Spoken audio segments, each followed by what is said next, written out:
Welcome all of you to Lee Blessing's marvelous, marvelous play. The play is about 1980s when the arms race between Russia and the United States was at its peak, and so was our conscience. And since then,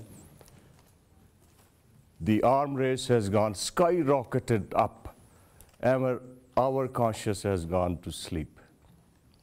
Lee Blessing say himself about this play that it is not about a small forest and two actors. It is like whole humanity sitting and asking a profound question, where are we going from now? The nuclear escalation is to the point that we have 20,000 warheads. 20,000 warheads among 9 nuclear nations. And these 9 nuclear nations spend $90 billion a year for polishing them. Whereas World Bank says that $15 billion per year can abolish hunger, fetal mortality, maternal mortality, make Earth safe, make our environment safe. And another profound question Lee Blessing asked, that what happens when we send good people to sit on negotiating table, and when their recommendations goes in front of military industrial complex and the governments? This question is for all of us, and I welcome you from the platform of Physicians for Social Responsibility, which has Nobel Prize in 1985 for their fight against curbing this nuclear madness. There will be just half an hour session after the play, and in that half an hour session we have our 2 leading experts, Professor Edward Eft, who is at Georgetown University, who is international authority on all the treaties like CTBT, NPT, and other treaties, has authored many papers and books, and has been expert on weapons of mass destruction, negotiations between other nations. And we also have Dr. Catherine Thompson, who is the executive director of PSR, with 2 decades of struggle since her residency days to fight against this madness. After this, there will be refreshments and question answers. So please stay and today be interactive. We would like you to speak more than the experts. Thank you very much and enjoy the show. The early 60s, when the testing of nuclear weapons was happening, a group of physicians felt that it was very important to have scientific information of radioactive contamination across the country, and evidence of that in children's baby teeth brought to the attention of policymakers. And the president unilaterally, President Kennedy, said we must have atmospheric test ban treaty. And that happened because there are people using scientific information to push for that. In the 70s and 80s, again, there were great concerns over nuclear war, and Physicians for Social Responsibility worked internationally to create the International Physicians for Prevention of Nuclear War to break down some of those tensions and stimulate more treaties. There have been important treaties that have happened. We currently are under the New START Treaty, and we've signed the Comprehensive Test Ban Treaty, and there haven't been any above-ground tests. Only North Korea has detonated a test underground since the treaty was signed. So I think there is hope. In addition, around the world, not necessarily in the United States, and unfortunately here in the United States we don't hear about it, but there are many countries that are working very hard to raise awareness about nuclear weapons and the need for abolition. In Oslo, this last several months ago, there were over 106 governments that came together to work on abolition. The United States did not go. Neither did any of the P5, Germany, England, France, or not Germany, excuse me, France, England, China. But in spite of that, our representative actually spoke with our group and other groups to explain that they felt that that wasn't the right thing for them to do. So our pressure and the worldwide pressure on our governments are making them talk about this even more seriously. So I encourage you to sign the petition on your way out, and join PSR, become a member of PSR. Donate to our efforts. We're taking a new humanitarian threats campaign to raise awareness of these issues to many more people. And you can pick up that information as well at our table. But this afternoon, I'm very delighted to introduce Dr. Ift, who is on our national board. He has been a nuclear arms negotiator, and it's just very exciting to have him here and talk about, is it really like this or not? And to talk a little bit about his experience and allow people to have questions and answers. Thank you. Can shed some light on the real events that inspired this interesting play. And we're talking, of course, about the Treaty on Intermediate Range Nuclear Forces, the INF Treaty, which was finally concluded in December of 1987, entered into force in 1988, and is still in force. We celebrated the 25th anniversary of that treaty last December with a number of appropriate events and scholarly panels, and there were a couple of publications that you might be interested in that came out of those celebrations. One is a rather large book called the Reagan-Gorbachev Arms Control Breakthrough, which I recommend, and another smaller one is Lessons Learned from this treaty, with essays by several ambassadors who were involved. There's another book that was written earlier by Ambassador Mike Littman, who replaced Paul Mitzi and who carried the negotiations through to a successful conclusion. This book is called The Last Battle of the Cold War. Of course, it was not the last battle of the Cold War, but it's a nice title. I reviewed the manuscript for classification for the State Department of that book, and we thought it was a good story. We only had to make a couple minor changes, but there was one major flaw in it, and that was there was not one word about the walk in the woods. And so we called up Littman's people and said, you know, nice story, good book, but you can't write a history of INF without talking about the walk in the woods. So he did add several pages on that event. So I should make clear that I was not involved in that negotiation, but I was in the same building in Geneva working on the START Treaty in parallel with the INF Treaty. So I did have some contact with the people that did this. So the walk in the woods, what was it? Go back to the middle 1970s. It was a tense time. The Soviet Union had about 600 medium-range missiles called SS-4s and SS-5s. These were large liquid-fueled missiles on soft pads, each carrying one warhead. And NATO had no missiles like that. They did have aircraft, and we had aircraft carriers, and there were British and French forces, but no missiles like the Soviets had. In about 1975, the Soviet Union began replacing those missiles with a new missile called the SS-20, which was a much better missile, which was solid-fueled, which carried 3 warheads, not one, and was mobile. So it was on basically a launcher truck with wheels that could basically go anywhere. And in typical Soviet fashion, they did not tell anybody what they were doing or why they were doing it or when they would stop. And the Western European NATO countries watched these levels going up and up. And finally, Helmut Schmidt, the German Bundeskanzler, went to London and made a famous speech in which he said, this is intolerable, you know, we have to do something about this. And there followed some difficult discussions within NATO, and to make a long story short, the decision was that NATO would deploy its own systems, that NATO would deploy 108 what were called Pershing II ballistic missiles, each with 1 nuclear warhead, and 464 ground-launched cruise missiles. And these would be in 5 European countries: UK, Germany, Belgium, the Netherlands, and Italy.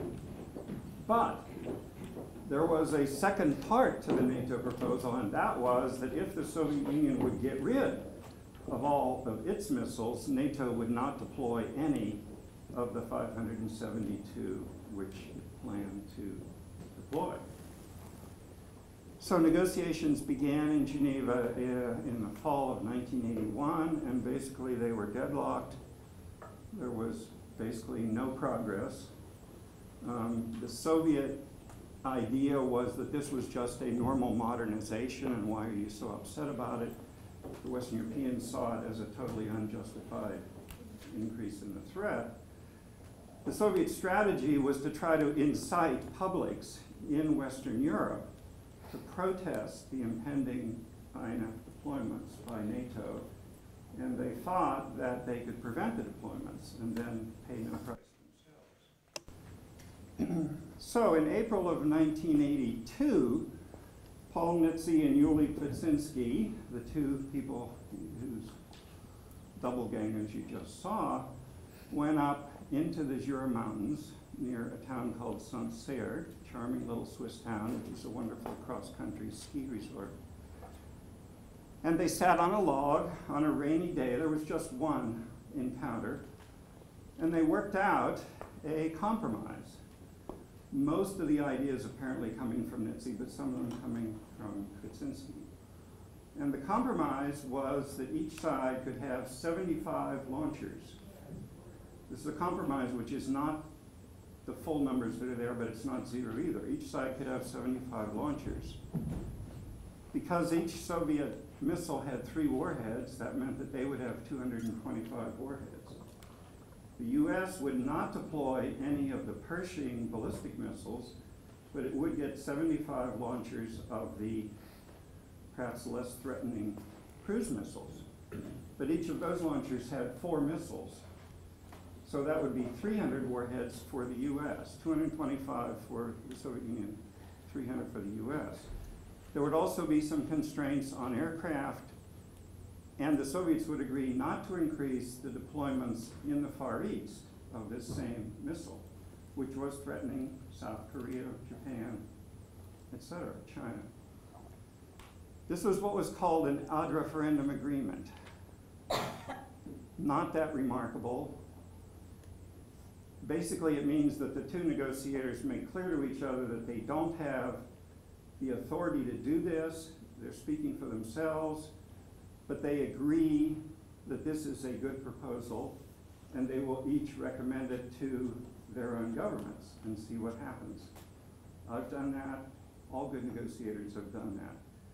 Not particularly remarkable, but this was extremely bold, was very creative, it was very bold, and of course it involved a lot of US allies. They sent the proposal back to Moscow and Washington, where it was rejected in both capitals. And NATO began to deploy these systems as a result because the compromise failed.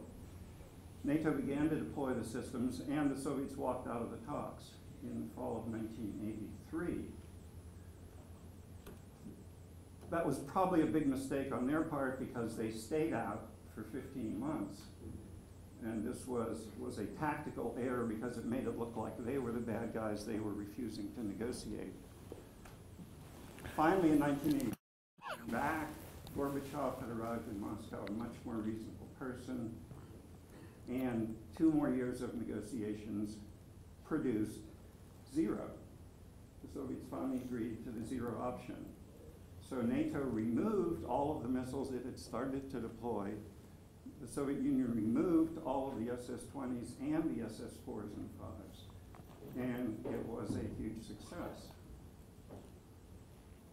Perhaps we were lucky because if Gorbachev hadn't arrived on the scene, the outcome might have been quite different.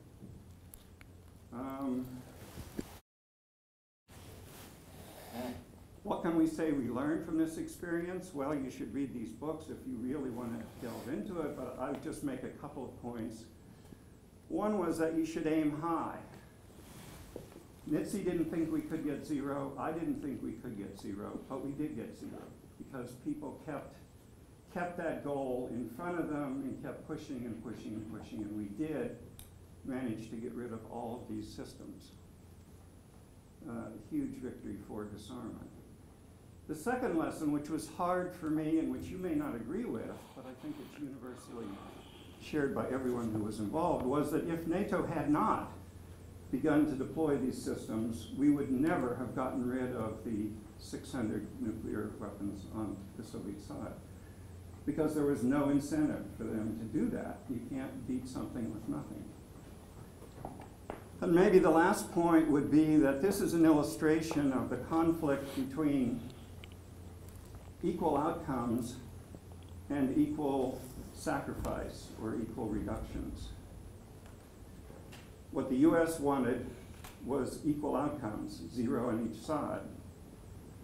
What the Soviet Union kept saying was, no, that's not fair because we have 600 and you have 0, and you're planning to do some deploying, so why don't we have equal reductions, which will produce an unequal result, but that's still, fair. We're still facing problems like that today. For example, tactical nuclear weapons in Europe, which are those with ranges below what's covered by the INF Treaty, where the Russians have probably 10 times as many as we do. And so the problem is, with that kind of asymmetry, disparity, how are you going to get them to come down?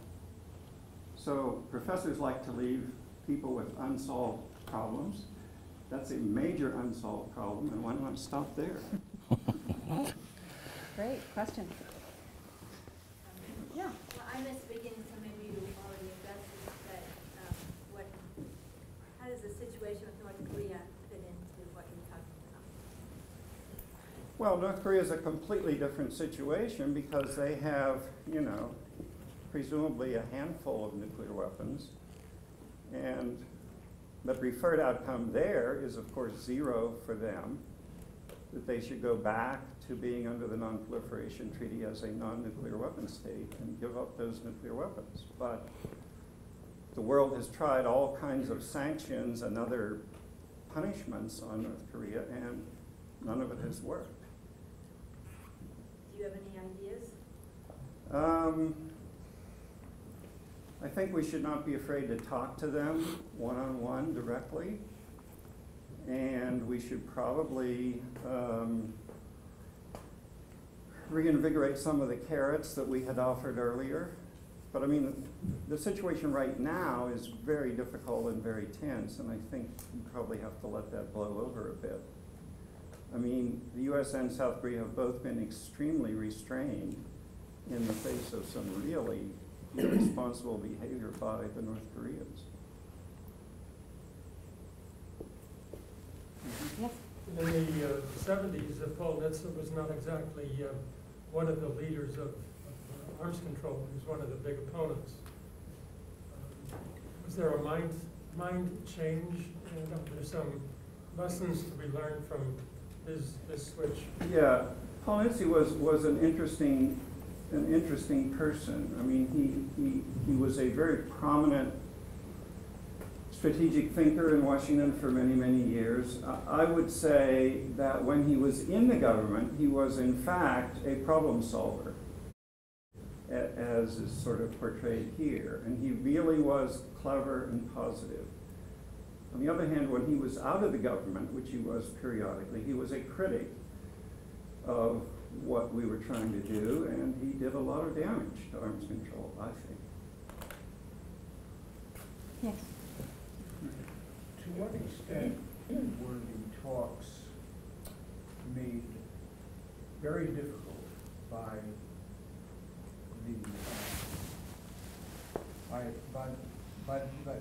an attitude among the Soviets that without nuclear weapons they would not be able to project power anywhere, essentially, at least not that much power, and that was problem the United States never faced.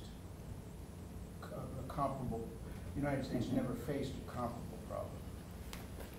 Well, this negotiation was not about not having nuclear weapons. This only covered the range 500 kilometers to 5,500 kilometers ground-based. So it didn't touch the thousands of long-range nuclear weapons which the Soviet Union had. That's what our group was working on at the same time, and that produced the START Treaty 4 years after the INF Treaty, which resulted in about 40% reductions, and then we've had several other treaties since then, the latest being New START, which has cut the numbers substantially further.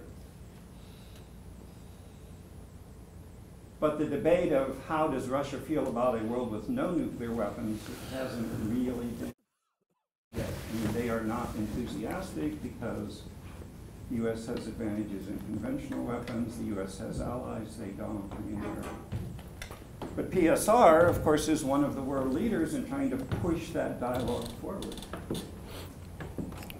What happened in Reykjavik then between Gorbachev and Reagan, and it seems to me they had some agreement or some discussion about this, no nuclear weapons, and where has that gone? Well, Reykjavik was 1986. That was the second of 4 summits between Reagan and Gorbachev. And although it was widely considered a failure, it was where the sort of breakthroughs in INF were made, and also a lot of progress on START.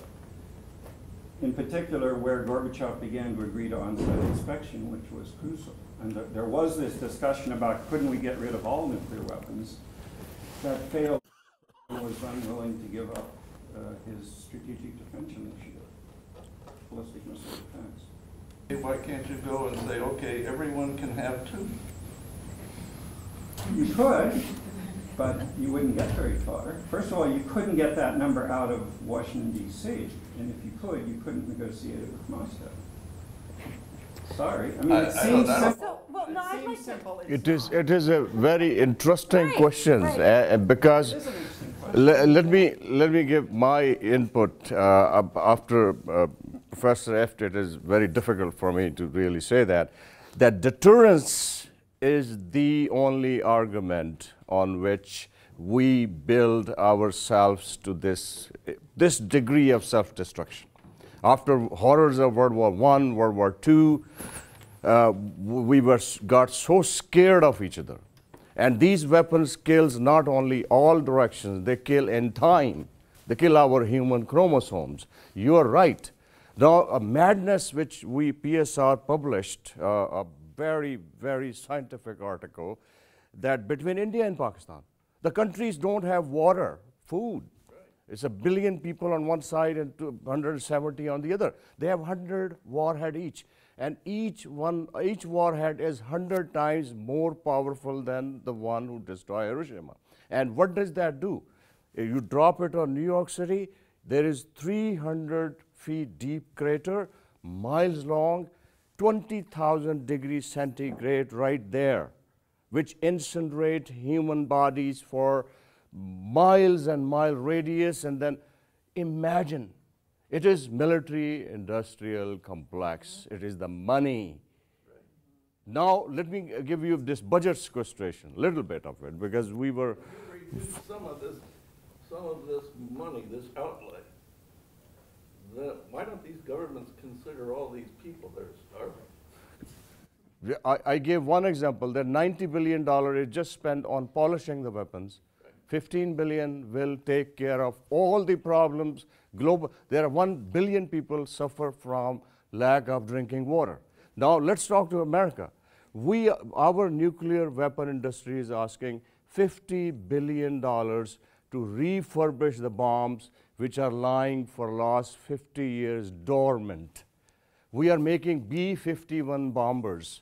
B-51 bombers can deliver whatever type of weapon anywhere in the world. And the price of it is that you weigh its weight 10 times in gold. If it is 3 tons, 30 tons of gold is the price of one B1 weapon. So where is our healthcare system? Where are our institutions? Where is our, and same thing, and now with threat of Korea, threat of Iran, rogue states, we are trying to go to space. And if we go to space and take weapons of mass destruction to space, a coin-sized space debris can end the world. They're there. Yeah. They're already there. So, Well, there aren't any weapons in orbit in space. There are missiles that fly through space. But the Outer Space Treaty prohibits weapons in orbit, and nobody's done that. and I just want to interject too, again, that's the purpose of organizations like PSR and many other kinds of organizations, to continue to put pressure on our government, other countries putting pressures on their governments, because that is really what helps. And without our push, this theory of deterrence, which doesn't work in a situation like Korea, or potentially certainly against accidents or terrorist activity, that doesn't work. And so it is the purpose, our purpose, to get to zero. But why again, say Korea, or since we're talking about North Korea, why don't people in the area, their own surrounding areas, deal with these people? Well, they are. Yeah, they are. We had a question China's up very here. involved. Yeah. I think my personal opinion is that China is the answer to the North Korean problem. I don't agree. think they're interested in talking to us, but they will deal with China. Yeah, Korea probably has 5 nuclear weapons, something like that. We'd like it to be 0. How are we going to do that? Iran has 0. We're trying very hard to keep them at 0. It's not easy. We're not winning that. But major corporations Go ahead. make so much money doing this. Right.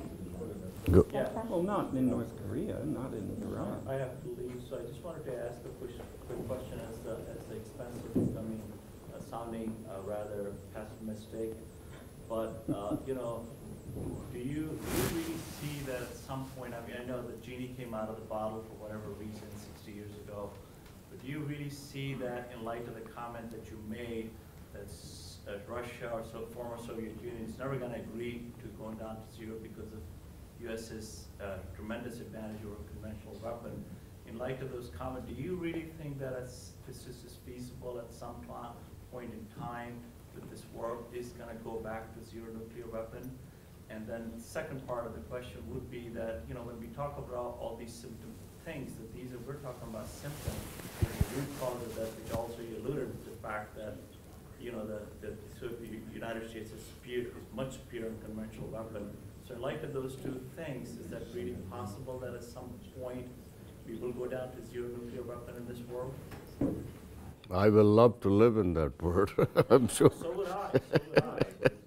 But is it really, sir, and my question is directed towards you, you're in the field.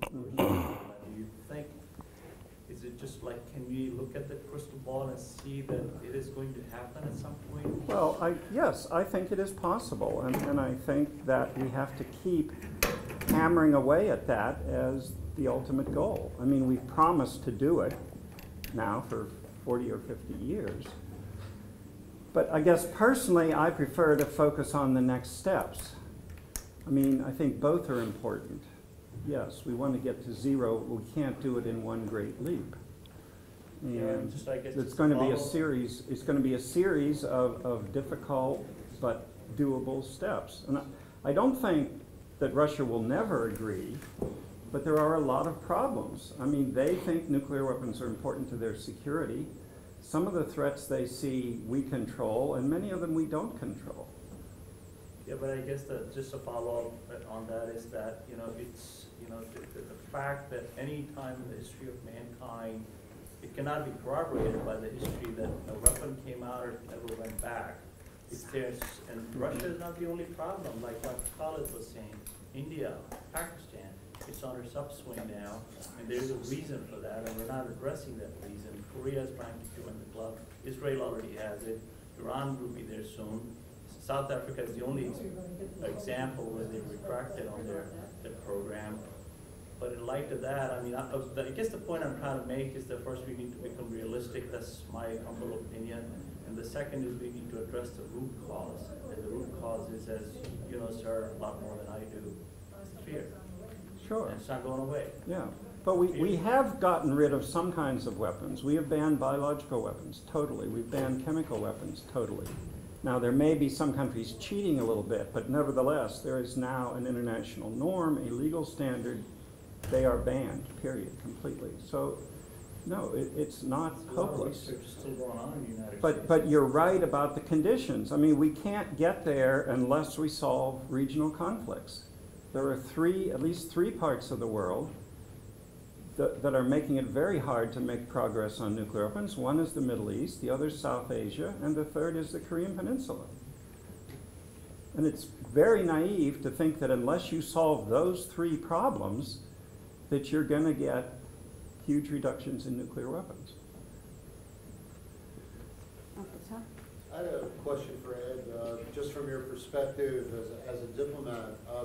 Many of us, and one of my colleagues here and I, in the American Public Health Association, for example, in the 1980s demonstrated at the Nevada test site against nuclear weapons. Hundreds of thousands of people, millions around the world were demonstrating at the very same time these negotiations were going on. The play sort of leaves it within a narrow province of diplomacy. I was curious on how, from your perspective, how the diplomats related to this massive demonstrations against nuclear weapons, similar to the popular movements we have now. Well, as I said, there were massive demonstrations in Western Europe against beginning these deployments, and there were a couple of governments that almost failed. I mean, there were like 500,000 people demonstrating in Berlin and some other Western European capitals. Now, PSR people are going to throw something at me, but I think those people were misguided, as I've tried to explain. The only way we got rid of all those Russian nuclear weapons was by a realistic threat to deploy comparable weapons in NATO. It's too bad that we live in a world where that's sometimes necessary, but they had no incentive. They had no incentive to get rid of those systems at all, because there was nobody demonstrating in Moscow. They were only demonstrating in the West. I mean, the demonstrations against atmospheric testing were successful, spectacularly successful. You know, that was great.